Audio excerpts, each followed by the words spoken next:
What's going on, everybody? Welcome to the live stream. Hope you're having a great day. It's John Jay with the Beeper. Tony, how we feeling today, man? Today is a Monday. Free agency starts. There's a lot going on. How we living today? Huge day today. Huge. I mean, listen, my phone almost self-imploded because all of the ESPN notifications I was getting ding, ding, ding, ding, all day. We got 1 million people signing, 1 million people not signing. I mean, it was a crazy day in free agency. First day so far. Good day though, man. Good day. You know, I'm home. I'm in my casa. Okay, so I feel good though. Good stuff. Yeah, so let's dive right into the free agency of the NFL. So obviously there's a lot of different people kind of jumping ship and going different teams. A lot of players are re-signing to their original teams. People are getting franchise tagged. It's absolutely pandemonium. And, you know, I was watching ESPN earlier today, and there's a lot of people talking about different players going different places. So what free agency picks and pickups are sticking out to you right now? So, I mean, obviously, listen, the number one guy that was going to be a free agent, okay, was going to be Dak Prescott, okay, the man with the golden arm and only one good foot at the time. But Dallas re-signed him. Again, super happy that Dallas got to re-sign him. You know, there's a lot of the big names got, you know, franchise tagged, which is fine. But listen, I'm going down this list right here, okay, guys like Kenny Golladay, okay, guys like Hunter Henry, the big tight end out of LA. I would love to see Dallas go make a run at these guys. I don't know if they got enough money. I don't know if Jerry Jones has enough money in his bank account to afford these guys, but I wish he would.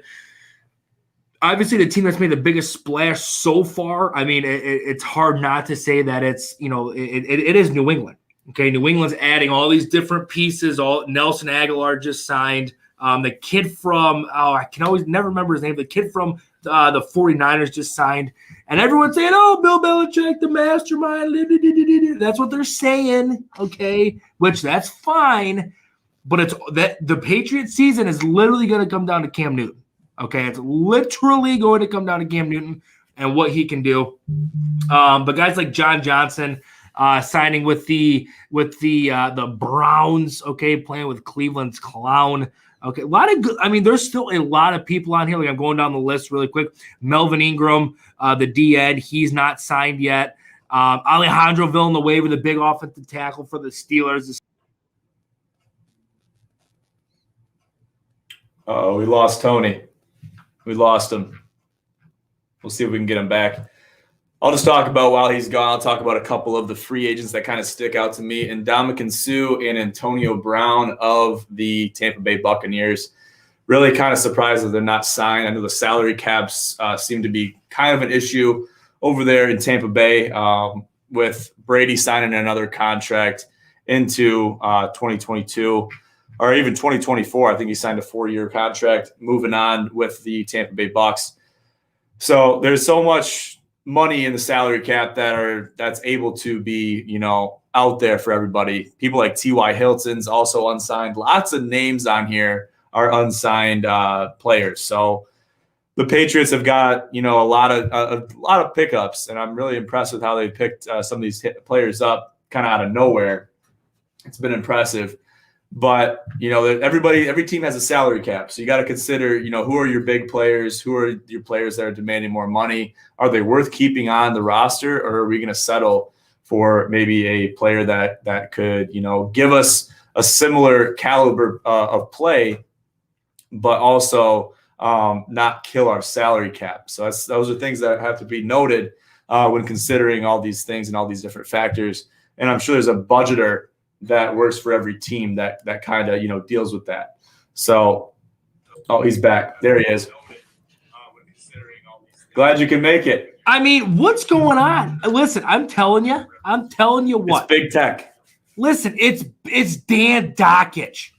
It's Dan Dakich. Dan, I know you're listening to this right now. Okay, I know you got your peepers turned on and you're watching me. What's the beep doing? Is he going to talk about me? Is he going to say something bad about me? Dan, I don't care about you anymore. You're a scumbag. Okay, so you and your big tech stop putting on what is it, John, a EBT, an IED? What's it called? EMT. EMT. Stop bugging my house with EMTs, okay? And let me do my job, Dan. Let me do my job. So while you're gone, Tone, I kind of refreshed the people on a couple picks or a couple of free agents that kind of stood out to me. And I brought into play, different salary caps from different teams. So as we all know, Tom Brady was re-signed to the Bucs until 2024. And there's a couple of Buccaneers that are on the table on a chopping block. Ndamukong Suh and Antonio Brown. So what do you think the fate is for these two players? Obviously, Antonio Brown just returned back to the NFL this year. Played half a year, signed a 1-year contract with the Bucs. What is his future? What does his future look like as far as you can see? So the big thing with guys like Brown and Suh, unfortunately, okay, the upcoming draft, they're going to be able to be replaced. Now, there were some more important pieces on the defense that needed to be re-signed, okay? And unfortunately for guys like Brown, there were more important pieces on the offensive side that needed to be signed. So don't be surprised if teams like Tampa Bay go after maybe like a Kenny Golladay. I know he's more of an outside guy, more of a deep threat guy, but don't be surprised if they go after somebody like that, or especially on the defensive side of the ball. I mean, I can go down this list, and find a cheaper defensive tackle than Ndamukong Suh. Now, is he going to produce the same as Ndamukong? I mean, I don't know. At that point, you might be splitting hairs a little bit. But I don't see, unless those guys take a significant pay cut, I don't see them coming back because, again, guys like Levante David and Shaq Barrett, they needed to be re-signed. Those guys were the heart and soul of that defense, not guys like Ndamukong Suh, right? Now, if I'm Jerry Jones, okay, bing, bing, bing, bing, bing, I'm giving Ndamukong Suh a call and saying, hey, come on over. We'll throw you a little bit of coin, and you can come play for us. I think that's a great pickup for Dallas. Really, really strengthen down and nail down that interior defensive line. I just don't see Tampa Bay having enough money to stroke a check for those two guys. I'm not saying they're not good enough to play for them. I just personally don't see it happening. So let me paint a picture for you. So say you take Antonio Brown or Ndamukong Suh. It's not looking like they're going to play at all. They're not getting signed anywhere. They're asking for too much money. It kind of brings into play a semi-James Harden scenario where it's like you don't really know where you're going to go. You don't really have any place that you can call home right now.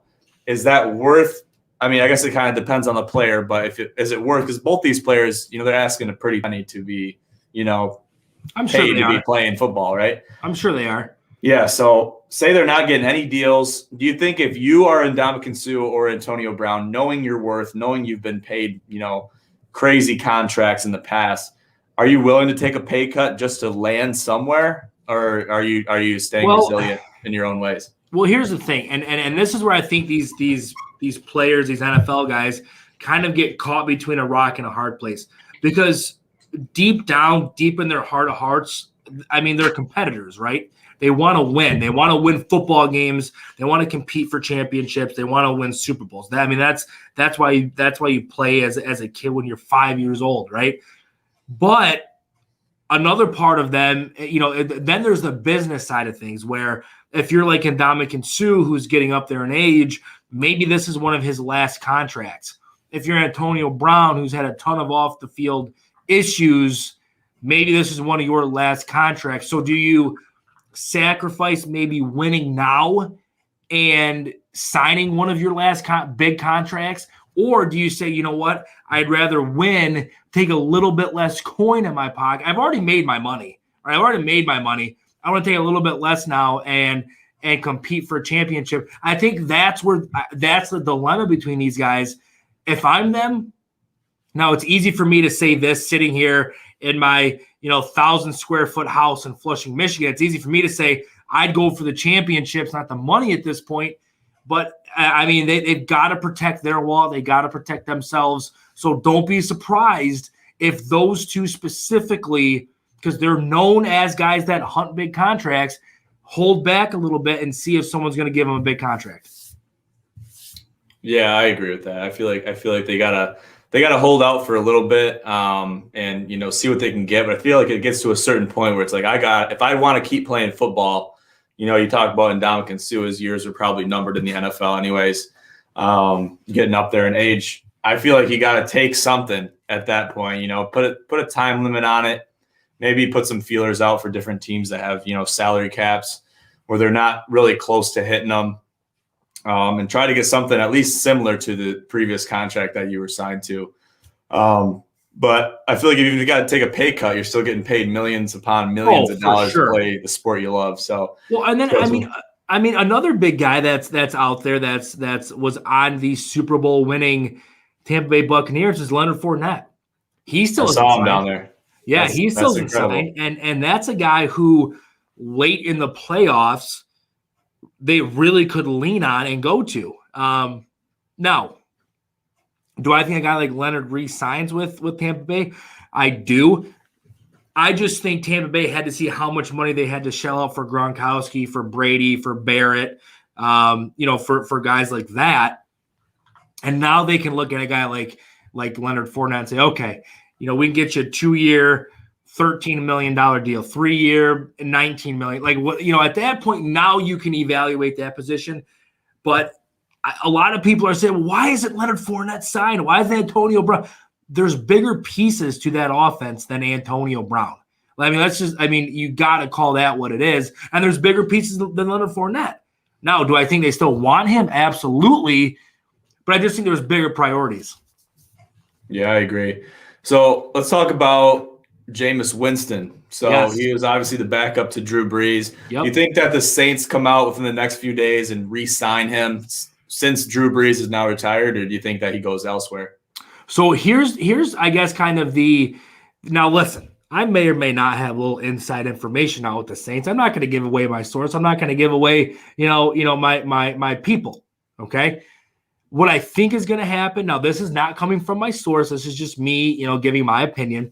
What I think is going to happen is in the next 48 hours, you already saw Taysom Hill take a pay cut, restructure his contract. What I think you're going to see is Jameis Winston get a restructured contract. I think New Orleans is going to go all in and put all the chips in the middle of the table on Jameis Winston, which I don't think is a horrible move.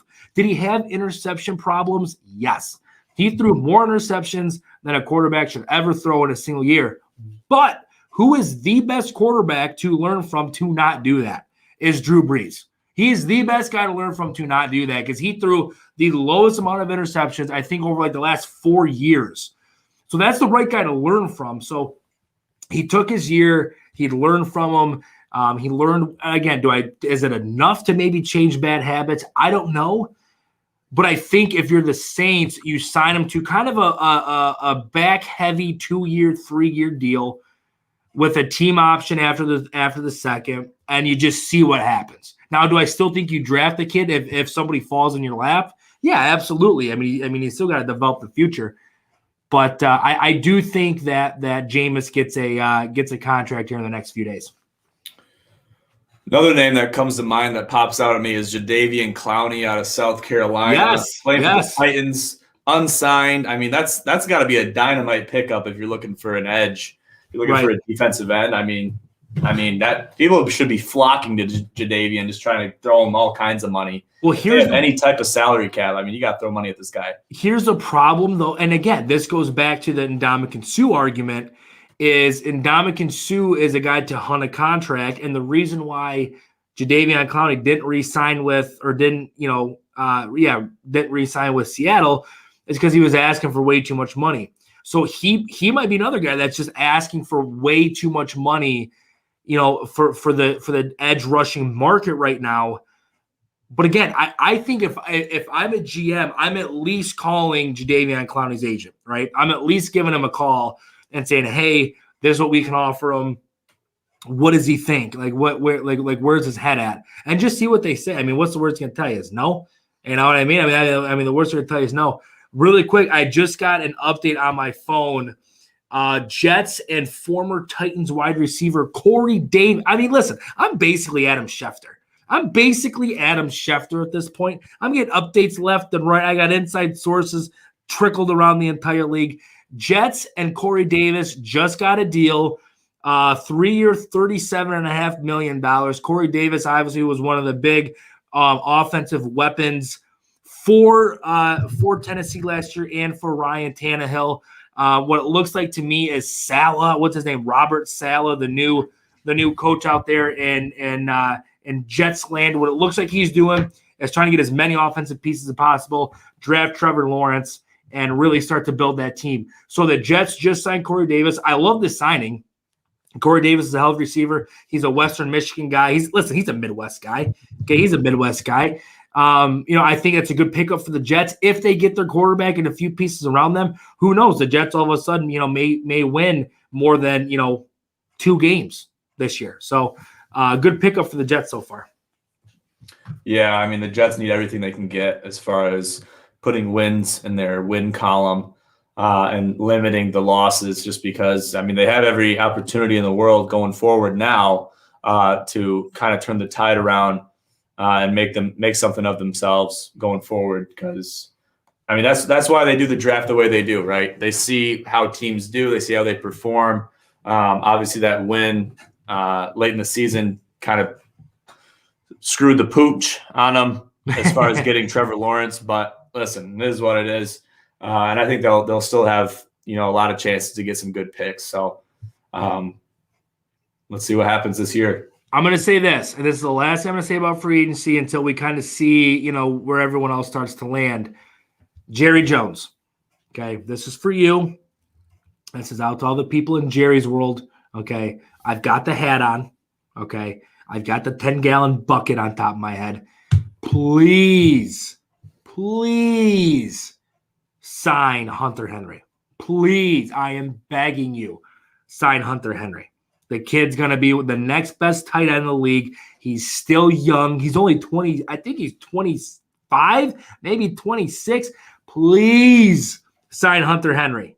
Jerry Jones, that's as your biggest fan, the best Cowboys fan that's out there, all I'm asking is please sign Hunter Henry. You heard it here first, folks. And Jerry, hope you're watching down in Jerry's world. Sure he is.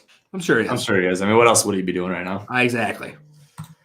Moving on, let's talk about the Gin Pros Bracket Challenge. So we've had a lot of interest. This is something that just popped out of nowhere today. I had actually one associate of mine come to me and had this idea of having a Gin Pros Bracket Challenge. There's 20 spots. There's about 12 spots left. There's people that we're waiting on that have already showed interest in the bracket challenge. So it's a $25 buy-in and a $500 payout to the winner. Winner takes all. So if you're interested in that, please let me know. Shoot me a comment or send me a DM or email. There's the email down below. If you got any inquiries about that, please let me know, and I'll get you all the information you need. And then, do all your research and make the bracket. Tony and I are both involved, obviously. Listen, just let it be known. Throw it out there. Let the beautiful Gin Pros fan base know that, listen, you're battling us. You're battling us. You're battling the pros. You're battling the people that do this for a living, for goodness sake. So if you wanna take a risk and a chance and throw your name out there, absolutely go for it. But don't be upset if either myself or my counterpart to my left, I don't know if he's on my left in the live stream, but John Jay, if either of us beat you guys embarrassingly in this challenge. So super excited to be able to launch this for you guys. I think that it's just another way for us to connect with you guys and for us to give you an opportunity to maybe potentially beat us, even though we never lose and we're never really wrong. It just gives you that other opportunity to maybe try to prove us wrong. But I just don't see that ever happening. Yeah, on the off chance that it does happen, you have opportunities there. Yeah, we can give you chances. Don't say we don't. We're not completely monopolizing the entire betting market, but we will say this: we were doing our research, we're doing extensive, analysis on the entire tournament. We even have a stats guy now, 538.com from our guy Kyle Prinz that let us know yesterday in the live stream. So we got a lot of good things, got a lot of good people in our corner to give us the best insight possible. But I mean, I don't care what kind of stats you got, what kind of brackets or whatever, what kind of charts you're looking at. The average upset is always going to happen, especially in the first round. I mean, a lot of brackets are squashed in the first round. You get anywhere from a 1 to a 5 seed that gets knocked out. I mean, there goes your bracket until at least the Sweet 16. Right. So you got to keep that in mind. You got to pick your upsets. You got to pick your poison when it comes to your upsets. There's going to be upsets. Okay. If you've ever watched the March Madness, there's going to be upsets. You just got to pick the right ones. You got to pick the matchups that are possible to swing the other way. You might have a couple that will surprise you, but you just got to be smart about your picks. You got to see how teams played against teams of the similar caliber to who they're playing the first round, and just kind of compare the two and put all the numbers together. And if you'd have actual insight of the players that are on the team, that's even better for you, because then you're going to see how they play and perform against whoever they play. So a lot of different factors that go into it, but it's going to be fun. I'm excited. If you want, listen, seriously, you're hearing this here first. I've already told a lot of people about this. First to come, first serve. We're capping it at 20. If the interest is very high, if we hit 20 within midday tomorrow, I might extend it. The key word there is might. Maybe. Might extend it to 25 teams or 26 teams to make it even. I guess it really doesn't have to make it even. We can have as many as we want, because no one's really competing against each other, bracket-wise, bracket against bracket. I mean, it is bracket against bracket, but it's not like you need an even number to. It's not like there's teams or anything involved. It's all free-for-all. So there's going to be a point system. I don't have it right in front of me, but basically the first round is 1 point. The second round, I think, is 4 points. Then it doubles from there. It goes all the way up to 16 points until the final four. So if you start winning those games, those are big-time point winners. And then there's a point total that gets tallied up at the end. Whoever has the highest point total at the end of it will be crowned the champion. They'll win $500. So that's big opportunities there, and anyone can win. So let me know and shoot me an email or shoot me a DM. Get a hold of me however you want, and I'll get you involved. Moving on, let's talk about gin picks. So as everybody knows, I'm going to pull up the gin picks here, and I'll pull up the record. And I'm going to have to update the actual gin picks because I did a little janky. I got to the gym today, and next thing I knew, I didn't do the gin picks. So we'll look at the records right now, and then we'll go into the actual picks of today. I have to pull up the tweet. So you look at that record. I'm sitting at 70-52-1. My KD is 135. Beeper's at 54-48. His KD is 113. So I mean, there's very similarities there. You can jump, you can jump 2% on the KD. You can jump 0.2 in a day if you want. Right. You can jump 0.3. It kind of depends on how many games you pick, but you got to think about it too. The more games you pick, the more games you're likely to lose, and then your KD will drop. As long as you can keep your KD in. Listen, I have a KD on there. It's called a kill-death ratio. It's applicable to Call of Duty. If you don't know what Call of Duty is, you might as well just leave the stream right now. Right, just hop off. Go Google it. Just Google it, do your research, and then come back. But yeah, so kill-death ratio. You want to have more kills. In this instant, kills are wins, and deaths are losses. So I guess I could put a win-loss ratio. No. I like Kate. Listen, because this is life or death. This is absolutely life or death. I like Kate too. I wasn't going to change it. This is life or death. Even if I should, I wasn't going to change it. Absolutely not. Listen, John had a huge 2 days, probably a week ago. He went back-to-back. I don't think he lost a game. He had a big day, on Friday as well. Listen, John's got his formula. He does a lot of hoop. I don't think when's the last time you picked a hockey game? It's had to have been over a week. I mean, all of a sudden, John's no longer a hockey guy, okay? I wouldn't say that. I wouldn't say that. I mean, before I start putting picks out, because I've had people tell me that they take my picks. I don't want to, be that guy where it's like, okay, I'm betting hockey. I have no idea what the hell I'm betting on. As far as, puck spreads and everything like that, I feel like I'm throwing darts at a dartboard. And I don't really know what I'm picking, because I'll see 2 and 30 Edmonton play against 17-3. Wait, did I say Edmonton? Yeah. I meant Ottawa. Yeah. So Ottawa is garbage, pretty much. Say they probably have to have at least 3 wins now. So say they're 3-18 playing against 20-2 Edmonton and just blowing them out like 7-2. It's like how could even the experts predict that? You know what I mean? They can't. Puck is a different animal. It's a different breed. It takes a different breed of a person to pick it consistently. I've done decent with puck. I've done better than average, I would say, with puck. I don't think I've gotten ballsy enough yet when it comes to the amount of picks I'm putting out there. I think that's my issue, as I generally pick anywhere from 4 to 6. John will pick, John will have 10, 11, 12 picks in a day sometimes. And, if he hits 7 or 8 of them, then you're gonna big jump. So we've had some success. We've done well. People reach out to us daily for picks. They reach out to us hourly for our picks. Can't wait for the gym picks to be uploaded. And again, this is something we're giving you guys for free. This is something we're not even charging for you guys at all. We're having a lot of fun with it. We're enjoying the process of, really becoming the best in the business at what we do. And John's struggling right now, trying to figure out the right spot to put the record at. I think he finally found it. But geez, oh criminy. But anyways, we're having a blast doing this. I think I got 10 picks. Do I have John have 10 picks out today?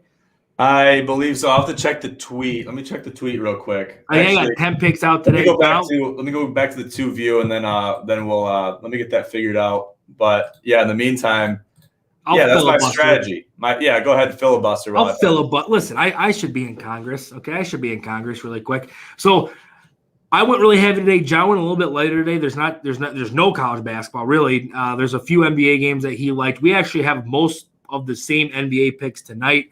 But listen, we give ourselves rules when we're picking games. We just don't pick anybody. We give ourselves point spread rules that we take. If the point spread's X amount, you can't take it money line. You got to take it with the points. So we give ourselves rules to hold ourselves accountable, and those rules will be heading into football season as well.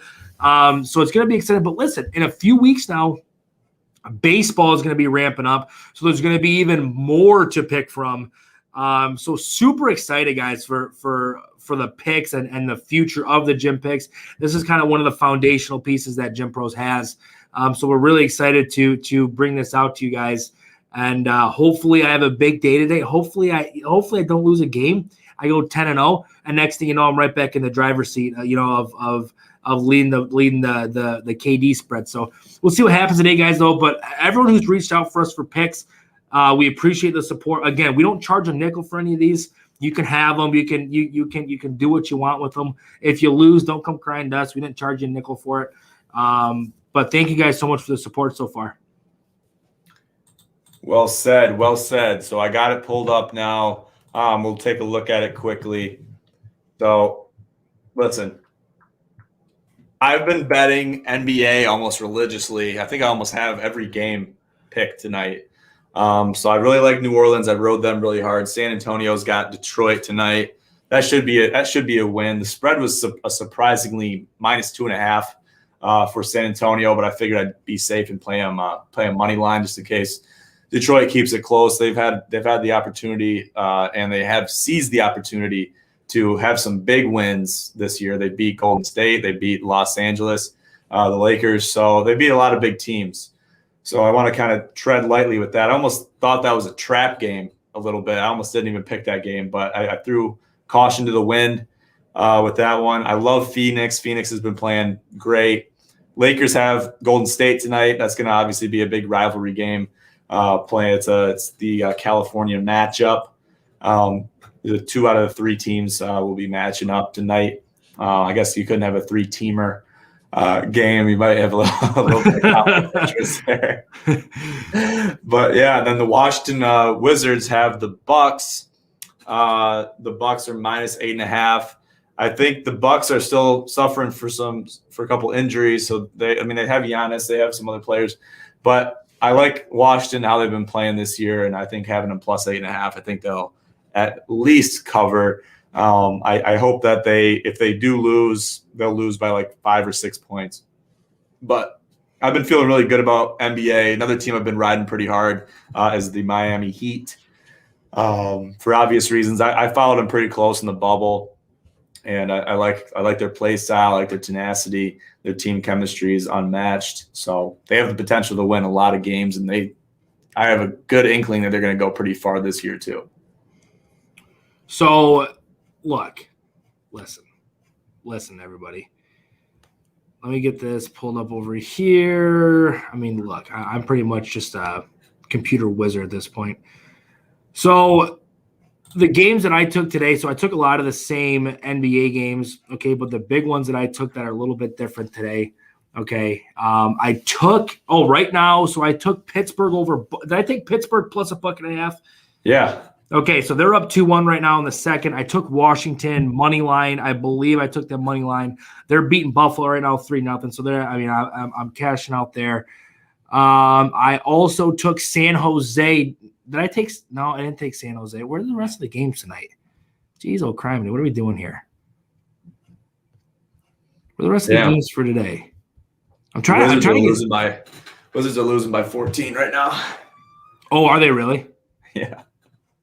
I'm trying to find the scores for today, and I only see 2 of them. Are you looking at NHL? Yeah, I'm trying to.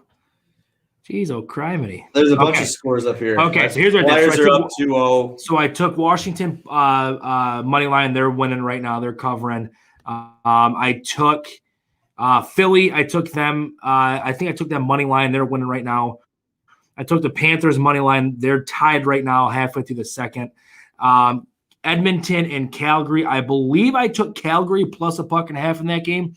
They don't drop puck till 9:00 tonight. So far, most of the NHL games are looking good.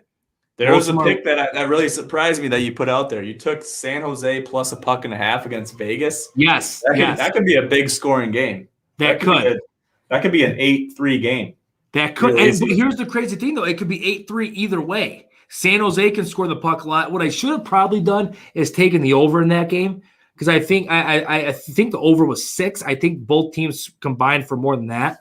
But it's a little bit of a ballsy pick. But, again, I wanted to throw some picks out there that isn't just taking a favorite or taking a big money line every single time. I wanted to mix up a little bit. So I threw a couple little surpriser picks out there today. So NHL is looking good right now. When it comes to NBA, man, it's tough because, every single night you got a battle injury, you got to do this, you got to do that. So Bink and I obviously are sharing 3 games right now. He's getting his absolute ass beat right now by the Washington pick. But hopefully he loses the New Orleans game and wins the other 3. I hope Washington gets beat by 90. I hope New Orleans gets lost halfway to the stadium and they can't even play. And then I hope. Okay, here I am again. And then I hope the other 3 hit. So big day for Jim picks. You're sitting there like, wait, I didn't contradict myself with one of my own picks. Right. Right. I didn't want to do that. So big day today, though, guys. And we'll see where the cookie crumbles tomorrow morning. Yeah, the gin picks have been really fun. I'm really enjoying it. The whole record thing, we've been really religious with it. The entire process has been really fun. We've been keeping up with it, and I like it. I like the structure. I like being able to pick essentially whatever game you want. I can throw in there a couple Champions League soccer games in there, and I have. And the soccer is an expertise. It's a different leg of my expertise that I like to take part in. I like to bet on. So if I can use that for my gin picks, then more power to myself. Same thing with Tony. If he wants to bet whatever sport he wants to, the picks have to be that day. Our rule is for Fridays, we can load up our Friday picks, but we have to specify what days they are if they're through the weekend, because we don't post the gin picks throughout the weekend unless we live tweet it or do something like that. For the record, those picks have to be made prior to the weekend. So they have to be made on Friday. So say I'm betting the game on Saturday or Sunday. I'm going to have to make that pick on Friday, lock it in, and then essentially that's locked in for good. Even if I want to switch that pick up, I can't do that. So that's something that's a little bit of a stipulation going into the weekend. But it makes things interesting. We really like that structure. We like that way of things. And it's fun. So also this week we have an opening for our guest pick of the week. So if you want to make some picks, you want to gain some notoriety, you want to get some airtime here on Gin Pros, we'll showcase your picks on our Wednesday stream when we have that. And we'll go over your picks and kind of talk about the fan picks in their entirety, because at the end of the day, their record and their KD is fighting our KD. Right. So if the fans can come out and show out and eventually make their KD better than ours, because they're at you can say they're at a disadvantage, but I think they're at an advantage because they bet less games. So that means they have a smaller chance of, going negative in their KD, especially, if you're making good picks week after week, where me and Tony are betting Monday through Friday.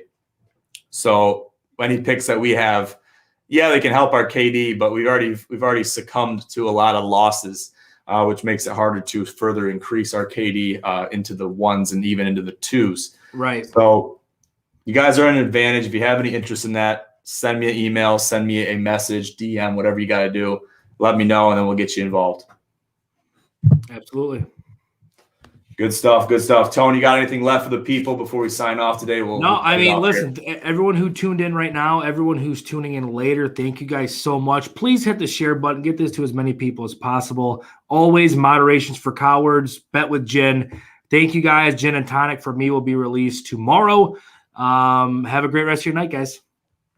Thank you, guys. Yeah, also likewise, similar to what Tony said, follow us on all of the social media outlets that we have. You can follow that Linktree link down below. It'll take you to all of our social media, all of our connections across the web.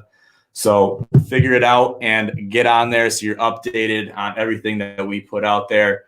Corona Challenge registration still open. Check out that link. If you need the link, let me know. I'll get you that link ASAP. And another pressing issue right now is the Gin Pros Bracket Challenge. So kind of like we mentioned earlier, just a little reiteration of that. If you have any interest in that, if you want to participate for the $500, let me know and I'll get you that link and we can get you rolling. So other than that, that's all I got. Thank you guys for tuning in and have a great rest of your week. We'll see you on Wednesday.